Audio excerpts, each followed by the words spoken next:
नमस्कार, स्वागत अभिनंदन आप सभी का मौसम तक चैनल पर। ये नेशनल वेदर बुलेटिन है 21 दिसंबर के लिए। उत्तर भारत के क्षेत्रों पर अब से लेकर दिसंबर के अंत तक एक के बाद एक पश्चिमी विक्षोभों के आने का क्रम रहेगा।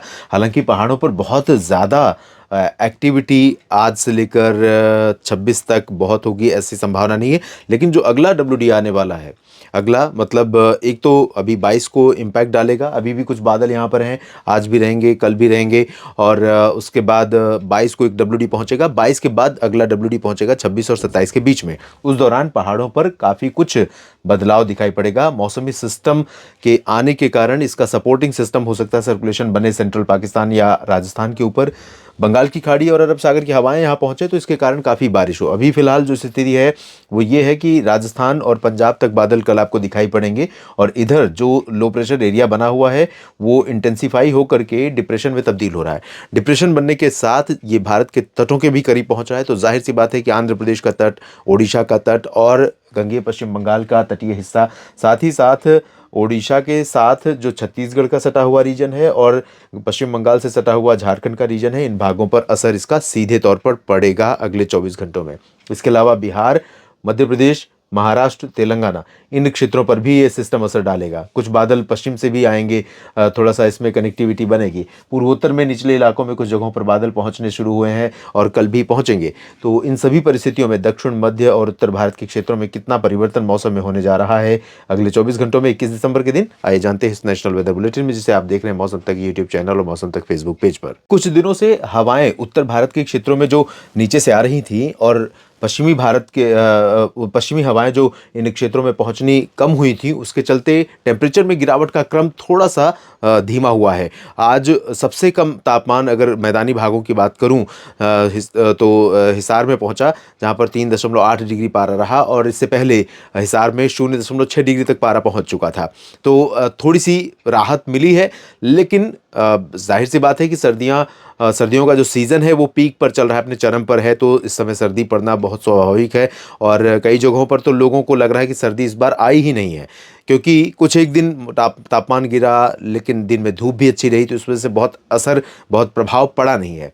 लेकिन जो दिसंबर के आखिर में स्पेल आने वाला है बर्फबारी का, अगर वो स्पेल जिस तरह से अभी संभावनाएं दिख रही हैं उसी तरह से आया तो उत्तर भारत के पहाड़ों पर बर्फ गिरने के बाद तेलंगाना तक और इधर छत्तीसगढ़, उड़ीसा तक, महाराष्ट्र और गोवा, कर्नाटक तक सभी जगहों पर पारा गिरेगा जनवरी की शुरुआत में। तो अभी सर्दी बाकी है, क्योंकि आप जानते ही हैं कि पिछले कई वर्षों से सर्दी देर से शुरू हो रही है और देर तक पड़ रही है। तो कुछ साइकिल का अंतर आ रहा है, चक्र का अंतर आ रहा है। मौसम के जो चक्र पहले अक्टूबर से ही मौसम ठंडा होने लगता था और फरवरी से गर्मी कम ठंडी होने लगती थी और मार्च अप्रैल आते आते मौसम गर्म होने लगता था। अभी वो थोड़ा सा एक्सटेंड हो रही है कि फरवरी तक मौसम सर्द रहता है और मार्च से गर्मी शुरू होती है और उसके बाद फिर लगातार बहुत तेज़ी से टेम्परेचर बढ़ता है। तो फिलहाल यहाँ पर जो स्थिति है दोस्तों वो ये है कि गिलगित बाल्टिस्तान, मुजफ्फराबाद और लद्दाख में, जम्मू कश्मीर के श्रीनगर और इधर लाहौल स्पीति, कुल्लू मनाली, ये वाला जो पोर्शन है यहाँ पर बादल कल भी रहेंगे 21 दिसंबर के दिन भी। लेकिन यहाँ पर छिटपुट बूंदाबांदी या हिमपात की संभावना को छोड़ करके ज़्यादा पॉसिबिलिटी पहाड़ों पर नहीं दिखाई दे रही है। जम्मू कश्मीर के जम्मू संभाग, धर्मशाला, डलहौजी, चंबा, ऊना, शिमला से लेकर देहरादून, मसूरी, नैनीताल यानी उत्तराखंड में लगभग सभी जगहों पर मौसम मुख्यतः साफ और शुष्क रहेगा। लेकिन बहुत क्लियर वेदर नहीं रहेगा। क्लियर इसलिए नहीं रहेगा क्योंकि एटमॉस्फेयर में यानी वायुमंडल में, जो निचला वायुमंडल है इसमें और सरफेस पर भी नमी है।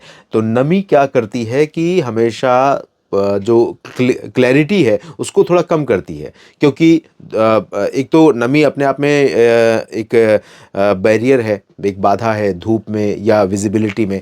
और दूसरी वजह यह है कि जितनी ज़्यादा नमी होगी उतने ही पोल्यूटेंट पार्टिकल्स, चाहे वो डस्ट हो, धूल के कण हो या अन्य पार्टिकल हों, लोहे, प्लास्टिक के जो भी कारखानों से निकलते हैं या सड़कों पर या कंस्ट्रक्शन साइट्स पर जो निकलते हैं वो कण हो, या धूल हो जो सड़कों से गाड़ियों की वजह से निकलती है, धुआं हो या गैसें हो, तमाम तरह की गैसें उत्सर्जित होती रहती हैं। तो ये सारी चीज़ें एटमॉस्फेयर में यहीं पर इकट्ठा हो जाती हैं। कभी भी जहाँ नमी ज़्यादा रहेगी वो सब कुछ इकट्ठा हो जाएगा और वो फिर क्या करेगा कि हमें एक तो प्रभावित करेगा, दूसरा विजिबिलिटी पर असर डालेगा, धूप को नीचे कम आने देगा। तो वो सिचुएशन यहाँ पर बन रही है, चाहे वो पहाड़ी क्षेत्र हो या मैदानी भाग हो, और कई दिनों से ये स्थितियाँ बनी हुई हैं। इसी वजह से पोल्यूशन लेवल भी बढ़ा हुआ है और इसी वजह से फिर से दिल्ली में हाय तौबा मचनी शुरू हुई है। लेकिन जैसे ही पश्चिमी हवाएं चलेंगी और ये साफ़ होगा, सब शांत हो जाएंगे कि सब बढ़िया चल रहा है। तो ये स्थिति रहेगी। और पंजाब, हरियाणा, दिल्ली, पंजाब और राजस्थान के कुछ भागों पर और हरियाणा के पश्चिमी क्षेत्रों पर, चंडीगढ़ में, इन भागों पर भी बादल दिखाई पड़ेंगे। लेकिन ये बादल बारिश देने वाले अभी नहीं होंगे। उत्तर भारत के पहाड़ी या मैदानी क्षेत्रों में सभी जगहों पर मुख्यतः ड्राई वेदर रहेगा।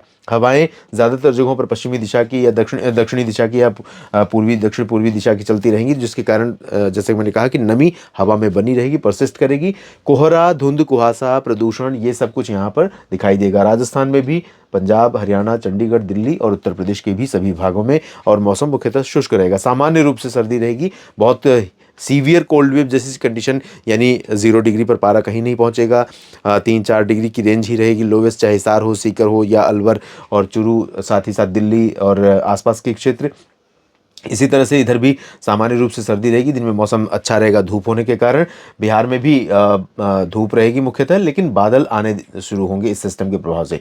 तो भागलपुर, किशनगंज, पूर्णिया, अररिया, दरभंगा, पटना, वैशाली, गया, ये वाला जो पोर्शन है, यहाँ तक बादल दिखाई पड़ सकते हैं। धीरे धीरे कुछ बादल रात के समय चंदौली, मऊ, गाजीपुर, वाराणसी और आसपास के इलाकों तक भी पहुँच सकते हैं। इधर रीवा, सीधी, सिंगरौली, जबलपुर तक भी पहुँच सकते हैं। लेकिन बारिश यहाँ पर बिहार में फिलहाल नहीं होगी। झारखंड में बारिश हो सकती है, रांची और इसके नीचे के भागों में, जमशेदपुर, पश्चिमी और पूर्वी सिंहभूम तथा आसपास के भागों में, गंगेय पश्चिम बंगाल में कुछ स्थानों पर वर्षा की संभावना है। सिक्किम में और अरुणाचल में थोड़ी बहुत हल्की वर्षा हो सकती है, जबकि उप हिमालय पश्चिम बंगाल और असम, मेघालय, नागालैंड, मणिपुर, मिजोरम, त्रिपुरा, यहाँ पर ड्राई वेदर रहेगा। हालांकि बादल यहाँ पर भी रहेंगे। ये जो नागालैंड से लेकर मेघालय तक का हिस्सा है, इन भागों में भी कुछ स्थानों पर बादल दिखाई पड़ेंगे। इसके अलावा मध्य भारत में इस सिस्टम का असर गंगेय पश्चिम बंगाल के साथ साथ ये जो मध्य भारत का रीजन है, उड़ीसा का क्षेत्र है, तटीय भाग, यहाँ पर काफ़ी अच्छे बादल रहेंगे और ये गर्जना और बरसने वाले बादल रहेंगे। तो यहाँ पर कई जगहों पर तटीय और कुछ आंतरिक इलाकों में मध्यम से तेज वर्षा भी हो सकती है। पश्चिमी ओडिशा या शेष छत्तीसगढ़ के ज़्यादातर भागों में आइसोलेटेड प्लेसेस पर या स्कैटर्ड कुछ स्थानों पर वर्षा की संभावना रहेगी। मुख्यतः ड्राई वेदर के बीच में उत्तरी क्षेत्रों में कुछ स्थानों पर हो सकता है मध्यम बौछारें गिर जाएं। बाकी रायपुर से नीचे के हिस्सों में छत्तीसगढ़ में 1-2 जगहों पर बारिश की संभावना है। और जहां तक बात मध्य प्रदेश, महाराष्ट्र की है, तो यहाँ पर बादल, जैसे मैंने कहा कि इस रीजन में कुछ स्थानों पर और विदर्भ में कुछ स्थानों पर बादल छा सकते हैं और हो सकता है कहीं पर बूंदाबांदी हो जाए, लेकिन पॉसिबिलिटी यहाँ पर बहुत कम है अभी, कम से कम 21 दिसंबर को। बाद में चांसेस बनेंगे, जल्दी ही कई जगहों पर बारिश की संभावनाएं बनेगी। अभी मध्य प्रदेश के पूर्वी और पश्चिमी भागों में, विदर्भ, मराठवाड़ा, मध्य महाराष्ट्र, कोंकण, गोवा और गुजरात के सभी रीजन में, सूरत से लेकर वलसाड़, नवसारी, डांग, तापी, भरूच, मेहसाना, पाटन तक ड्राई वेदर रहेगा। सौराष्ट्र और कच्छ में शुष्क मौसम रहेगा। उज्जैन, इंदौर, खरगोन, बैतूल से लेकर ग्वालियर के बीच में शुष्क मौसम, और इसी तरह से रीवा, जबलपुर, सीधी, सिंगरौली, सभी जगहों पर ड्राई वेदर रहेगा। दक्षिण में तेलंगाना में और कर्नाटक में ज़्यादातर जगहों पर शुष्क मौसम की उम्मीदें हैं। रायलसीमा में भी बारिश की संभावना बहुत कम है। दक्षिणी तटीय आंध्र प्रदेश में भी चांसेस कम है, लेकिन उत्तरी तटीय आंध्र प्रदेश में कई जगहों पर हल्की से मध्यम बौछारें गिर सकती हैं। और रायलसीमा में कुछ स्थानों पर, दक्षिणी आंतरिक कर्नाटक में बेंगलुरु, मैसूरू और आसपास के कुछ एक भागों में हल्की वर्षा की संभावना बन सकती है। और तमिलनाडु में कई जगहों पर अंदरूनी इलाकों और तटीय भागों, साथ ही साथ लक्षद्वीप और पुदुचेरी में कुछ स्थानों पर वर्षा हो सकती है। लक्षद्वीप, केरल में आइसोलेटेड प्लेसेस पर चांसेस रहेंगे। इधर अंडमान व निकोबार द्वीप समूह में साउथ में थोड़ी बहुत संभावना बन सकती है। नेशनल वेदर बुलेटिन आप देख रहे थे मौसम तक चैनल यूट्यूब और मौसम तक फेसबुक पेज पर। ये जानकारियां अगर आपको ठीक लगती हैं तो वीडियो को लाइक और शेयर करिए। कमेंट बॉक्स में अपनी राय लिखिए, अपने क्षेत्र के मौसम के बारे में लिखिए, अपनी फसलों की स्थिति के बारे में लिखते रहिए। आप सभी किसान भाइयों का, मौसम तक से जुड़े सभी मित्रों का मैं दिल से शुक्रिया करना चाहूँगा। आप पूरा वीडियो देखते हैं और मुझे सपोर्ट करते हैं और अपना जो फीडबैक है वो भी लगातार लिखते रहते हैं। एक बार फिर से दिल से धन्यवाद।